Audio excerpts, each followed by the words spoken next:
لوگ اتنی رات تک نہیں بیٹھیں گے، لیکن میرے عزیزوں دیوانوں کے لیے کوئی وقت نہیں ہوتا۔ میں نے ایک بار محسوس کیا تھا، مدھیہ پردیش میں ایک جلسہ تھا اور ان کا بہت زیادہ اصرار تھا کہ سنڈے کو ہی آپ تاریخ دیجیے۔ تاریخ مل گئی اور اتفاق ایسا کہ مجھے سفر کرنے کی اجازت ہی نہیں ملی، مجھے فلائٹ میں جانے ہی نہیں دیا گیا۔ جلسہ بہت بڑا سجا تھا، ہم نے ان سے کہا کہ آج نہیں آ سکتے، کل آئیں گے۔ ان لوگوں نے تھوڑا سا نروس پن دکھایا، لیکن میں نے کہا اللہ اس کے رسول پر بھروسہ رکھو، بات ہماری نہیں ہے، حضور پاک کی ہے، وہ خود ہی جمع کریں گے۔ دوسرے دن پیر کا دن تھا، وہ کہہ رہے معمول کے خلاف ہو جائے گا، سنڈے کو لوگوں کی چھٹیاں ہوتی ہیں اور سب جمع ہوتے ہیں، لیکن پیر کے دن جب ہم وہاں پہنچے تو اتنا بڑا جم غفیر تھا کہ صرف وہ ہمیں لینے کے لیے آئے تھے 800 گاڑیاں لے کر کے، اور جب میدان بھرا ہوا دیکھا تب میں نے ایک بات عرض کیا تھا کہ سنیوں کے ہاں کوئی سنڈے نہیں ہوتا ہے، سنیوں کے لیے کوئی سنڈے نہیں ہوتا۔ جو رات میرے مصطفیٰ کے نام کی ہے وہ عید کی رات ہے، سبحان اللہ سبحان اللہ۔ جب میرے آقا کا تذکرہ ہو وہ ہماری عید کی رات ہے۔ عزیزان گرامی، میں نے آیت کریمہ وہی پڑھی ہے، رب تعالیٰ فرماتا ہے النبی اولا بالمؤمنین من انفسہم، نبی مومنوں سے ان کی جان سے زیادہ قریب ہے۔ اس کا ترجمہ اگر عشق کی زبان میں سننا ہے تو بریلی سے آواز آتی ہے، جان ہے عشق مصطفیٰ، روز فزوں کرے خدا، جس کو ہو درد کا مزہ ناز دوا اٹھائے گی۔ نعرہ تکبیر، نعرہ رسالت، مسجد اعلی حضرت، مناظر اہل سنت۔ میری پوری گفتگو ایک جملے پر چلے گی، میں آپ کے سامنے وہ عرض کرتا ہوں۔ اقبال نے کہا تھا یہ غازی یہ تیرے پراسرار بندے، جنہیں تو نے بخشا ہے ذوق خدائی، دو نیم ان کی ٹھوکر پہ دریا وہ صحرا، سمٹ کر پہاڑ ان کی ہیبت سے رائی، تو عالم سے کرتی ہے بیگانہ دل کو۔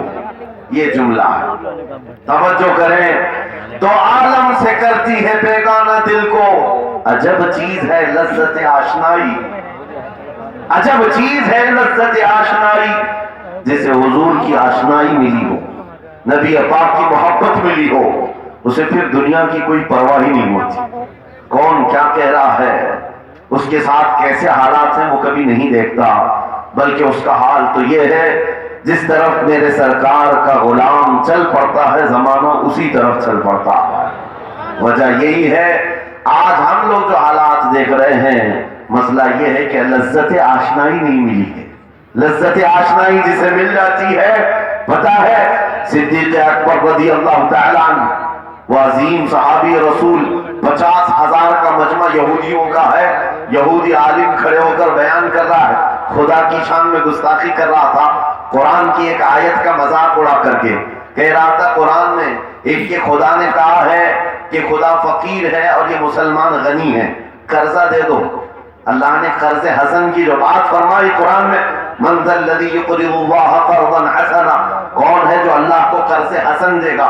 قرض حسن کا مطلب مال نہیں، تم نیکیاں اللہ کو قرض میں دو، بدلے میں مولا جنت عطا کرے گا۔ مگر اس آیت کا مذاق اڑا رہا تھا یہودی اور کہہ رہا تھا کہ ان کا خدا غریب ہے اور یہ مسلمان امیر ہے، غنی ہے۔ صدیق اکبر تنہا ہے، برداشت نہیں ہو سکا، چڑھ گئے اسٹیج پر اور پکڑا اس کا جامہ اور 2 تھپڑ وسیع کر دی۔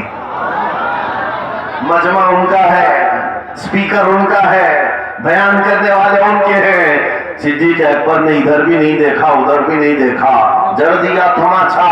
یہی کہتے ہیں عجب چیز ہے لذت آشنائی، تو عالم سے کرتی ہے بیگانہ دل کو، عجب چیز ہے لذت آشنائی۔ اب ہونا کیا تھا، پکڑو دکڑو مارو توڑو، لیکن صدیق اکبر کو اس کی پرواہ نہیں تھی۔ جو تماچا لگانا تھا وہ پڑ گیا ہے، جس کو جواب دینا تھا جواب دے دیا ہے۔ اس کے بعد اسی یہودی عالم نے کہا رکو، اس کو یہاں سزا نہ دو، ان کو لے کے چلتے ان کے رسول کے پاس، حضور پاک صلی اللہ علیہ وسلم کے پاس لے کر کے آئے۔ سارا مجمع ان کا ہے، اخبار بھی ان کے، گواہ بھی ان کے. میرے عزیزوں ساری چیزیں ان کی آج جیسے ہے، پرنٹ میڈیا، الیکٹرانک میڈیا، ساری دجالی میڈیا، جو چاہے بھلا پھیلا دے.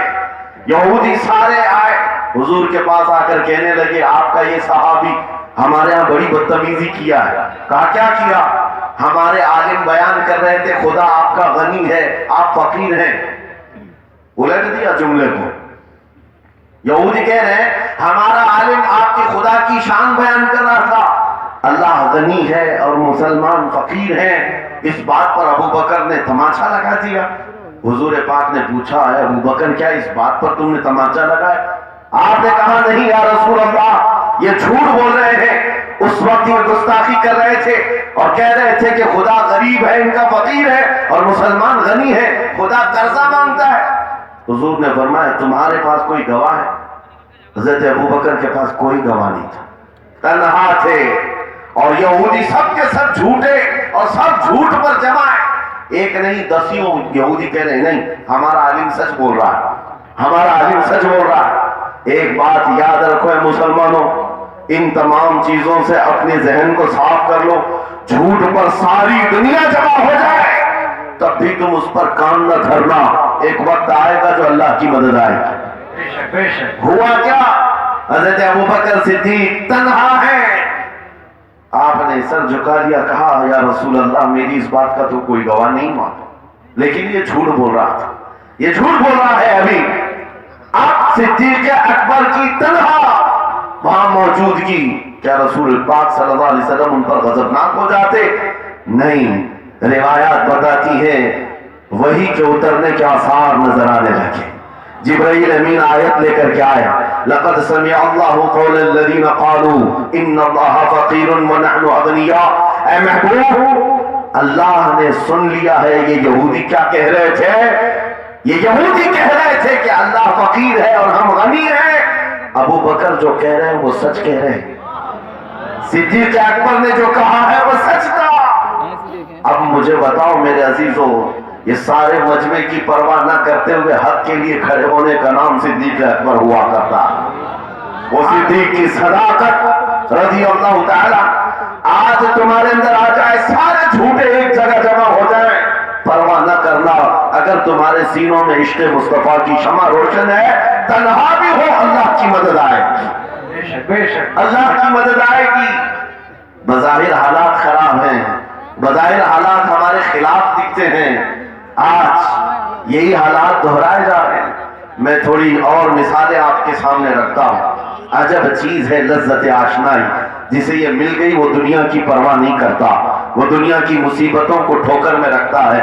آپ کو پتا ہے وہ ایک خاتون جو احد کے میدان کی طرف بھاگے جا رہی تھی اور آنے والے جنگ ختم ہونے کے بعد آنے والوں نے اس خاتون سے کہا اے بی بی تجھے پتا ہے تیرے شوہر کا انتقال ہو گیا، شہید ہو گئے. اس نے انا للہ پڑھا اور آگے بڑھنے لگی. پھر کسی نے کہا تمہارے بیٹے بھی شہید ہو گئے. اس خاتون نے انا للہ پڑھا اور پھر آگے بڑھنے لگی. پھر کسی نے کہا تمہارا بھائی بھی شہید ہو گیا. ایک عورت کے لیے یہ رشتے بڑے اہم ہوتے ہیں، بیٹا ہو، بھائی ہو، شوہر ہو. اور عورتوں میں صبر کم دیکھنے کو ملتا ہے.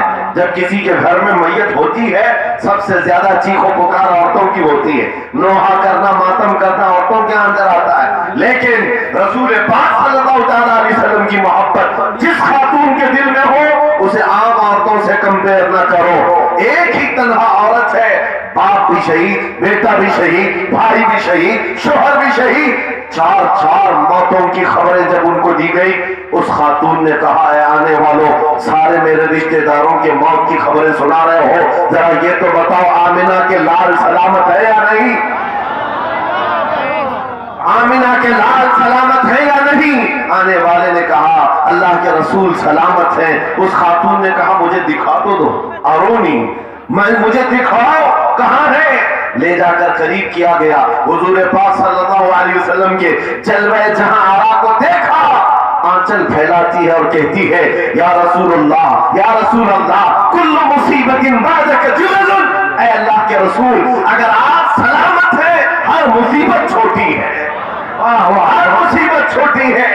ان کا ہی یہ نعرہ تھا ہر ستم ہر مصیبت گوارا ہے، یا رسول اللہ ایک بار کہہ دو کہ تو ہمارا ہے۔ سبحان اللہ، نعرہ تکبیر، نعرہ رسالت، مسعد اعلی حضرت، عجب چیز ہے، حضرت، عجب چیز ہے لذت آشنائی، عجب چیز ہے لذت آشنائی۔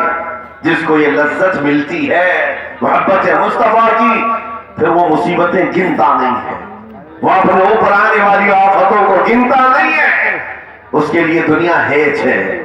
عزیزان کرام وقار، آپ کو پتا ہے وہ صحابہ کرام رضوان اللہ تعالیٰ علیہ مجمعین جن کی زندگیاں، جوانی کی زندگیاں بڑی عزیز ہوتی ہے، ہر آدمی جوانی میں عیش کرتا ہے، مگر مدینے کے ان جوانوں کو ہم نے دیکھا ہے، آج شادی ہوئی، آج دلہن کو گھر لایا ہے،